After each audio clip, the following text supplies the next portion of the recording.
launchies, and welcome to the premiere episode of EnderCast, a podcast guaranteed to be more fun than a game of buggers and astronauts. Today is a special day not only because we're recording our first episode, but because it is 12/12/12. Hopefully this is a great sign for our launch and you guys enjoy what we have to say today and here on out.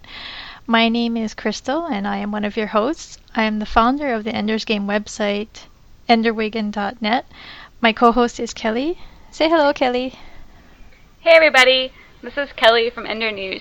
I'm super excited to have joined up with Crystal to create our cool Ender's Game podcast. We've been talking about doing this for a few days now, and we decided to just go for it.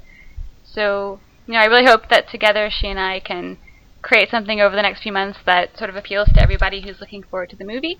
I've been involved in fandoms before, but this is my first podcast, so, who likes listening to themselves talk? But I know we're all ridiculously excited about next year's movie, and I feel like we're going to have a lot of fun talking about stuff over the next few months. And not all of this talk is something that necessarily merits a blog post, so hopefully you guys will have a lot of fun listening to us chat and get involved and ask us your questions and just have a good time while we're waiting for the film. Yeah, I mean, that's what we want the main aim of this podcast to be, for fans of Ender's Game to come together and have fun listening to us and maybe even becoming a guest on our show and things like that. So if you listen to us and you think that you'd want to join us in our discussion, just go to our website at endercast.com and leave us a message and we'll talk to you about it. So to go into a bit more background between Kelly and I, we'll give you a bit of background of ourselves with Ender's Game. For myself, when I first read the book, I think in 1991 or 1992, my parents gave me the book because it was one of their favorite books, so they pretty much forced it on me, and they're like, "Here, Crystal, read this and tell us what you think afterwards." So I read it. I think I was in the 6th grade, and I loved it. And I've been waiting for a movie for the last 25 or so years. So I'm really, really excited about the movie coming up next year. Kelly? Yeah, for myself, I guess the first time I read it, I must have been 14, because it was my freshman year of high school, and I was on a band trip in St. Louis, and a friend of mine, Joey Farmer, he was a member of my theater troupe. He recommended the book to me, and I wasn't really a fan of sci-fi at the time, and even when I read the back of the book, it didn't really appeal to me so much, and I don't actually remember if I had a crush on him, or it was just because he was a senior and I looked up to him and thought he knew everything. But I bought the book, and I mean, I'm a fast reader anyway, but by the time we got home, I was halfway through it. And I remember that night when I was in bed and I was at the end of the book, like that pivotal scene. I don't want to spoil it for anyone who hasn't necessarily read the book, but when you sort of find out what's going on, I threw the book across the room. Oh, really? And I don't know if in the moment I was just involved in Ender's headspace, but I was sobbing. And I had to wait a few minutes before I could go pick the book up again. And I've just never had a book that actually affected me like that before. And even since then, I've had loads of books that I've read that have moved me, but nothing's ever affected me like that. So, I don't know. To me, that was just it. It's been my favorite book ever since I read it, and it's not really had any competition. Okay, great. So what we're going to do next is do a quick review of the topics we're going to cover today, and then we'll just dive right in. So first, we're going to talk about the exciting news from last week, which was the first official still from the movie. Those of you that have been following our websites for the last year and a half, or maybe longer, I don't know how long, but they had been posting production stills on their official Ender's Game Tumblr production blog. And so those were the images that we had been fawning over for 2012. But yeah, so last week Entertainment Weekly released the first official still, and so we got a look at Colonel Graff and Ender himself. So, and then we're going to talk a bit about Ender's age, because I think a lot of people were pretty taken aback by how old and how tall oh goodness, Asa Butterfield is. See, I didn't know how to pronounce his name, so I had to learn that back in March when we went to visit the set. I was That was funny. I was anxiously awaiting him to say his own name because I was like, oh my god, is it Asa or is it Asa or? See, like I had heard Asa somewhere before, and I don't remember where, but I was pretty sure it was Asa, but I was really confused because everyone was pronouncing it differently. And I didn't want to Yeah. embarrass the kid, you know. Yeah, and I didn't want to be the idiot who was like, "Hey, how do you spell the main cast member's name?" And then finally we will, or not finally, and then we'll talk about reaction to Harrison Ford as Graf. And then we will close out with one of our reader questions that we received today. Sound good? Sounds good to me. All right. So going back to our conversation about the still, if you haven't seen the still yet, by any chance, we will have it up on our website with this episode's Everybody's post. seen this still, right? And it's actually in the print edition of Entertainment Weekly this week, and so you have until tomorrow, I believe, to grab it from newsstands. Because I think they put the new issues out on either Thursday or Friday. So you might want to Yeah, go I think today if you can. Did you grab some? I do. I bought two. I bought one for myself because I sort of have this Ender's Game production scrapbook going on, and I thought maybe the other one I could give away at some point. You know, who knows? Just hang on to it. Yeah, I've meant to go to Barnes and Noble to grab some, but I keep forgetting. So hopefully I Do it, remember. man. If not, I'm gonna have to buy some back issues. So okay, so Kelly, if you guys aren't familiar with her and her website, she is really good at picking out little details in images. So, Kelly, you want to go into a little bit of what you saw in the background? Yeah, I actually I made a post a few days ago when the still came out. We tried to break down the image as much as we could. Um, we visited the set. If those of you don't know, a few of the Ender's Game fan sites got to visit the set back in May of 2012. And actually, the day the still came out, we knew a little bit in advance that we were expecting something that day. We weren't quite sure what the picture was, but Crystal and I we were up together. She got up at a crazy hour because she's in Hawaii, and we were talking, waiting for the still to be released. And when it came out, I don't know, it was like, for me at least, kind of a slap in the face because when we visited the set, we got to see the Launchy Barracks in person. Like, we got to go, we got to walk in and sit on the beds, and those kind of chair-like stool things that you can pull out from the wall. I mean, we were like lounging on them, and it was crazy to see that, what it's going to look like in the movie, as opposed to sort of what we got to see when we'd been there. So that was fun. So I had a little bit of a heads up on that. With the still itself, it's cool because we get a really nice look at Harrison Ford and his character Colonel Graff and his uniform and what sort of the launchies have going on. We got a good look at there's a girl right across from Ender in the still who's wearing sort of a yellow flight suit, which we're assuming it's the color the launchies are wearing. Since this is the Launchy Barracks, we're not sure. This is all speculation. The white costumes they have on, I don't know if that's pajamas. Do you have any idea, Crystal, what they have on there? It looks like It looks like sleeping clothes to me. I mean, yeah, it could maybe be it's just that something they're they were sleeping in. assembled at different points. Like maybe some of them were up early and some of them were still getting up when Graf came in. And Yeah, it definitely looks like an unexpected visit to me. yeah, I don't think they were prepared for whatever was going on there. Yeah, we think that, perhaps this yellow is something that the launchies have going on. We also got a good look at, well, the girl across from Ender again is wearing a name tag. We got to see that a bit in some of the production photos, that they are wearing these cool name tags with the braille. Um, Actually, we've had a bit of discussion on Ender News about the badge that Graf is wearing. Some people are saying that it's a chevron, which is something apparently that military uniforms have often to indicate rank. But then I got some information from another girl that it's something else. I'm not really sure. I'm going to look into that and maybe we can get an updated post in the next few days about what's going on there. Is that the IF logo on it as well?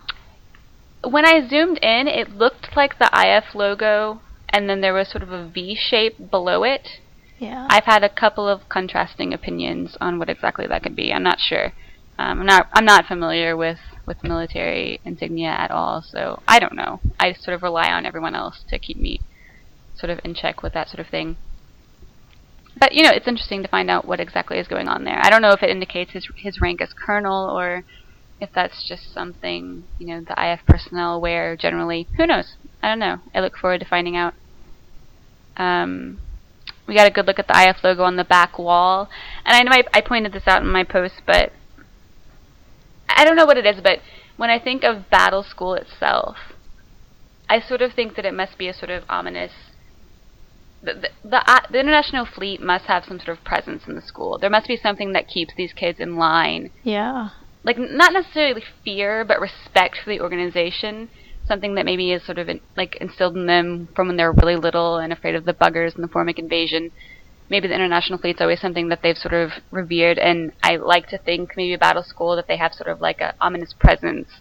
So this IF logo, it looks like an eye to me. It's like telling them you're not like at home. You are in a military base. Basically, you are bought and paid for, and we are watching you. And that's how I like to think of it. Again, I have no idea. It actually kind of looks like an eye, so yeah. It does, and it kind of creeps me out. And I don't know if it's supposed to be like that, but I like it. I didn't get that vibe from the book at all.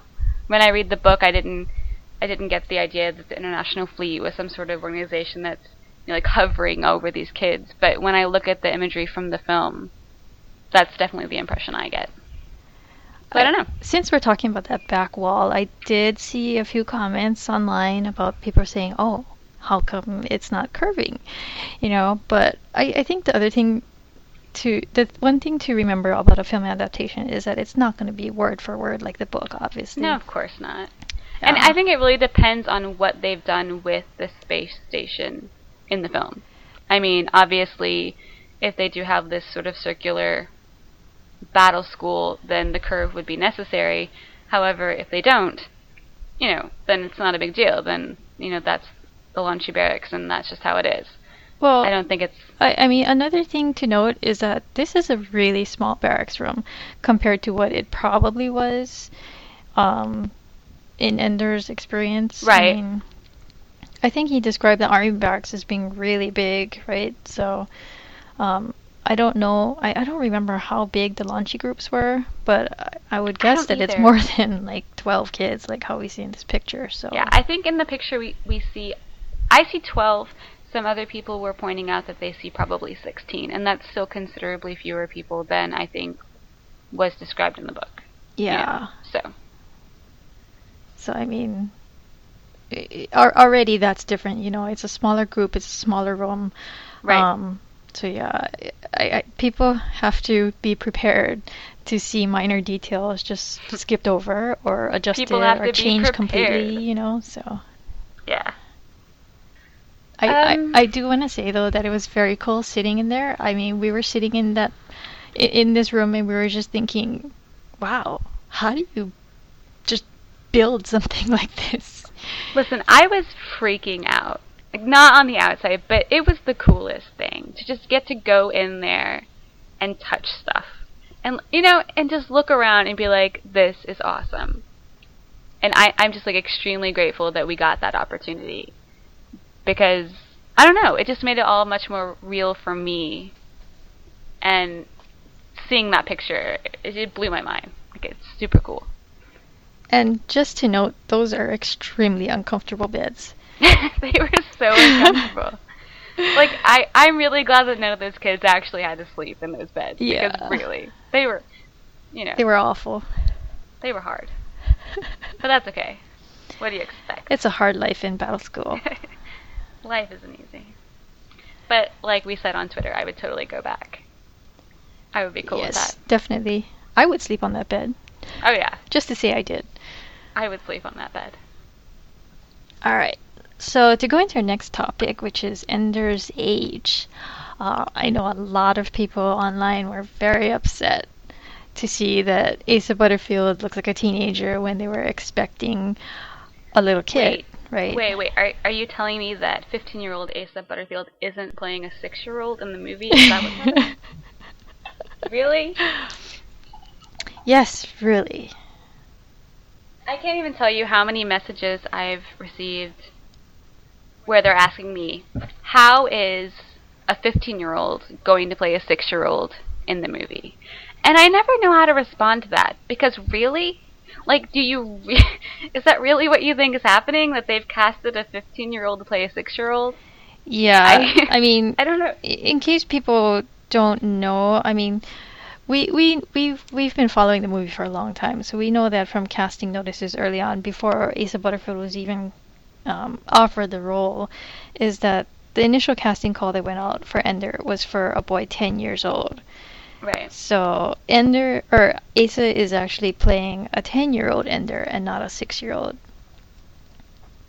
I think, didn't in the production blog, I'm not entirely sure, I think they aimed for anything between 10 and 12. I don't even know if it's going to be specified, like, here's our 12-year-old Ender, you know what I mean? Yeah. I think it's just like a younger boy, like prepubescent, I guess. I'm not sure.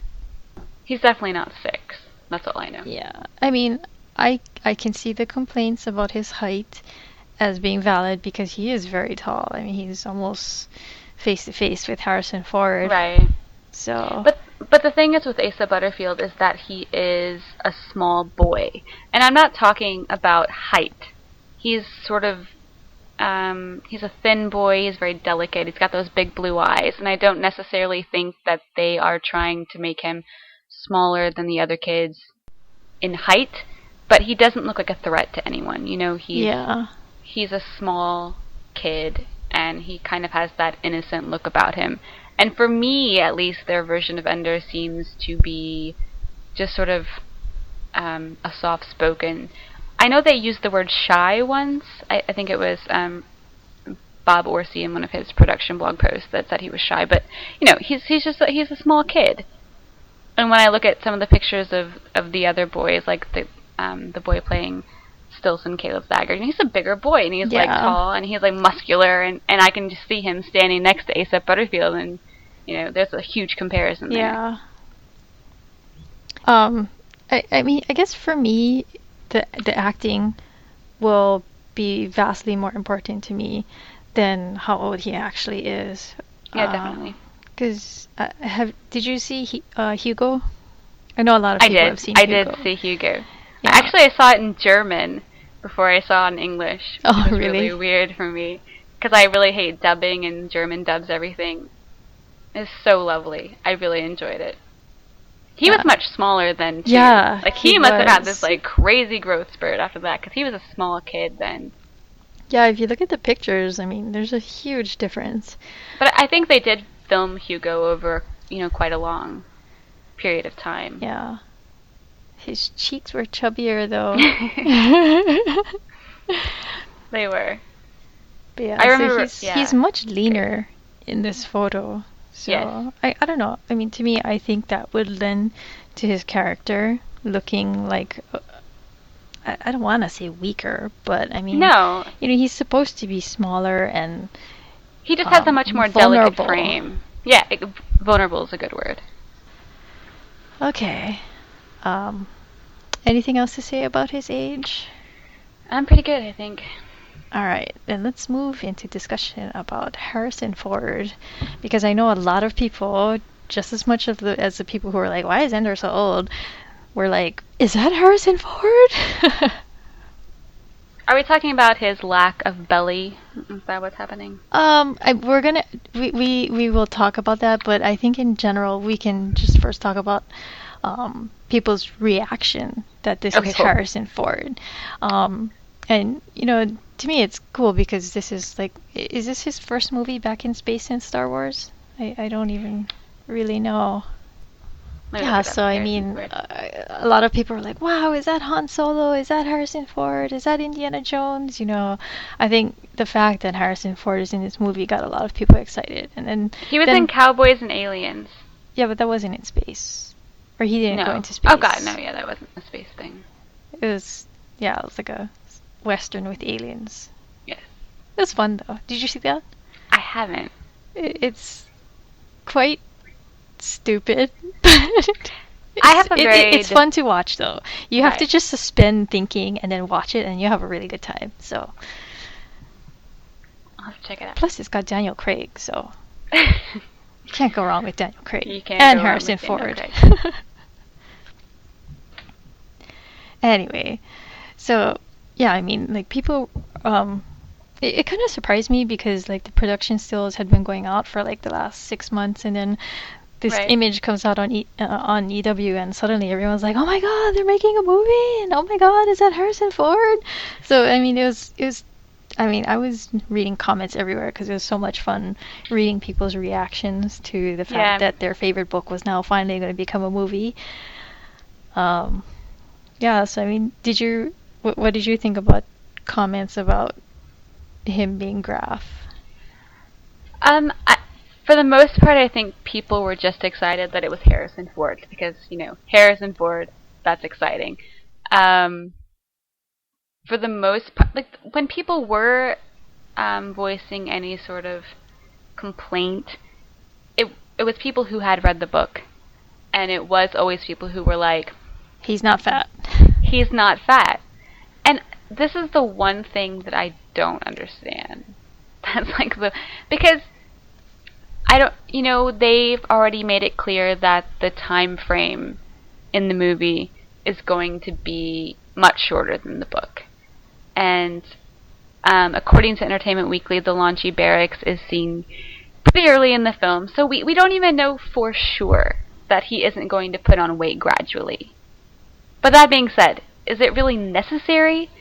I don't think so. I mean, in the book, a lot more time passes, he's stressed out, and I don't think him gaining weight necessarily adds anything to his character. If he gained weight over the period of a year, it's going to be like watching Tim Allen and the Santa Claus. It's crazy. They can show that he's stressed and weighed down with this like unbelievably important task in other ways than making him slowly become pudgy. In my opinion, it's not necessary. Well, I think his weight is actually a really interesting question. I don't know if it's been answered in the past before, but a really good question for Scott Card because, I mean, why is Graf obese?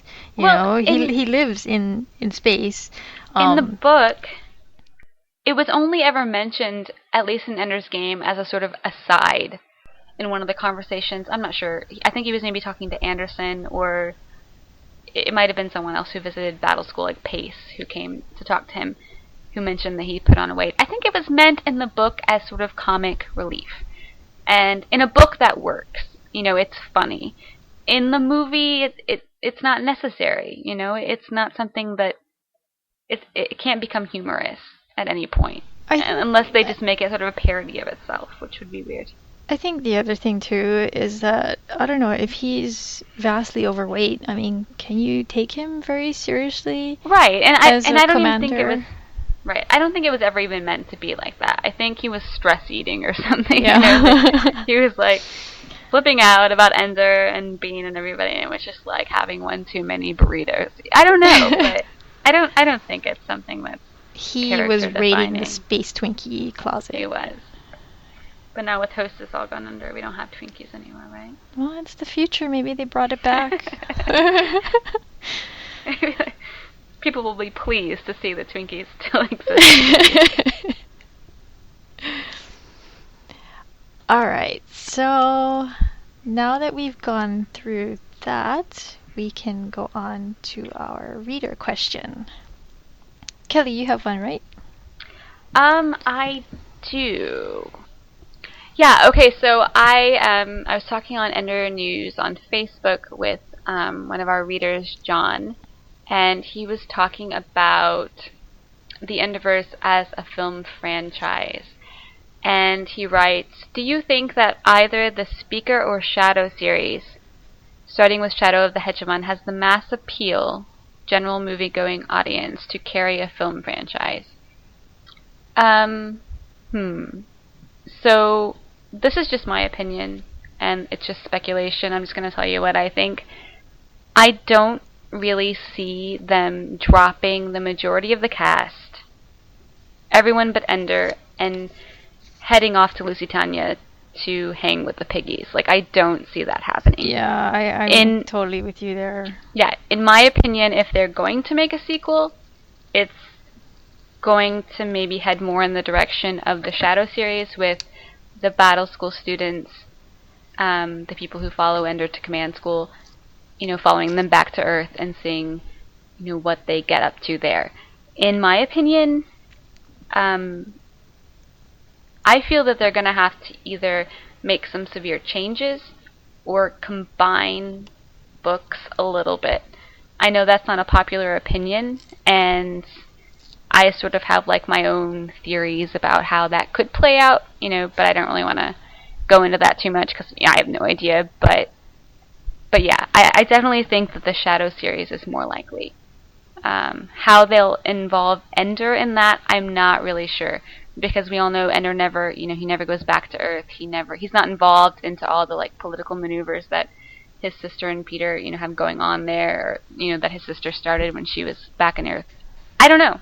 I think that there's going to have to be some edits made, and I think that it's going to make maybe some fans uncomfortable. But I don't know. That's just me. What do you think, Crystal? Yeah, I mean, I did an article, I think last week about this question, on whether I thought Speaker for the Dead and the Xenocide and Children of the Mind were adaptable books, because I mean, Ender's Game is probably by far the most exciting, right? So, and it's taken like 30 years for it to get made. So what does that say about the others? And so, right. For me, I don't think that the subsequent books in the Ender saga are able to be made into franchise movies. My opinion is a little more extreme. I think that they have to just take the characters, take the young cast that they have, and just go with it. Just take their personalities, their characters, and just take their movies in a completely different direction. I completely agree with you. I think that's really what's going to happen. I mean, I almost feel like that's what has to happen, because I mean, young adult movies are obviously very hot right now, and to ditch them all and send one central character off and introduce a bunch of other characters is just gonna it's not gonna be successful, I don't think, as a movie neither do I. franchise. I agree with you, and I think a lot of people are going to be, again, I just want to make it very clear, I have no idea, but just in my opinion, I think they're just going to have to make huge changes. But I think it has such potential. I think what they could do with bringing the Battle School kids back to Earth and that story that they do follow with Peter becoming Hegemon, and their stories on Earth they could be outstanding. However, I don't know how they're going to do that with, this movie it's Ender's Game.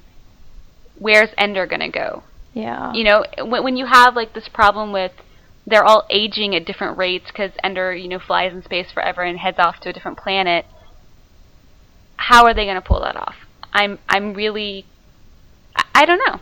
Well, but I mean, for me, the biggest or the easiest comparison that I can make is the rebooted Star Trek movies, because they took, and this is produced by the same guys, so another reason why it could happen. But I mean, the Star Trek movies, they took existing characters, they threw them in a wormhole, and suddenly they're all living different lives, and they're like modernized, So yeah, and people love those movies. I mean, there are people, of course, who hate them because they love the original Star Trek and they feel like their precious series is being totally trashed. And I get that, because I mean, there are things that I feel like shouldn't be touched either.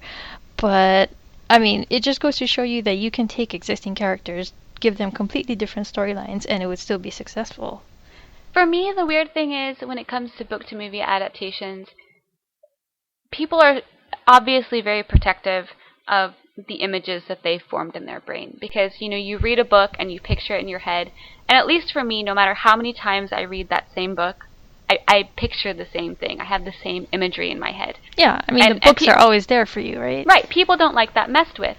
But my opinion is you can't ruin that. Like, no matter how many times you go back and read it, it's always there. So I don't understand why people get so upset. For me, I think it's incredible that we get to see other people's imaginations on screen. Like, okay, this is what it looked like for me in my head. That's never going away. This is what it looks like for Gavin Hood. This is Gavin Hood's retelling of this story. This is how he envisioned it. And I think that's amazing. And I think that's one of the most amazing things about, Hollywood and films today is that we get to see this on screen and that we're not just stuck with our own imaginations and limited to what's inside our own heads.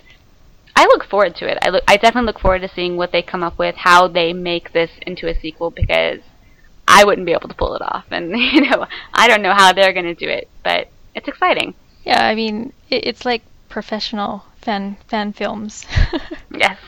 That's why I'm not a professional filmmaker, because I don't know. Okay, so that's our program for today. So Kelly and I would like to end by mentioning that we're going to be hosting a fandom-wide series of holiday contests in the coming week between my site, enderwigan.net, Kelly's site, endernews.com, endersansible.com, and endersgamefansite.com. So keep an eye on our websites, and you'll see some cool prizes offered up for Ender's Game fans.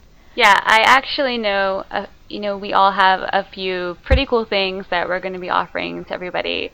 You don't want to miss out because, if you're a fan of the upcoming movie, I know I have a few signed pictures. Crystal's got some stuff going on too, so definitely, keep checking back at our sites. You don't want to miss out.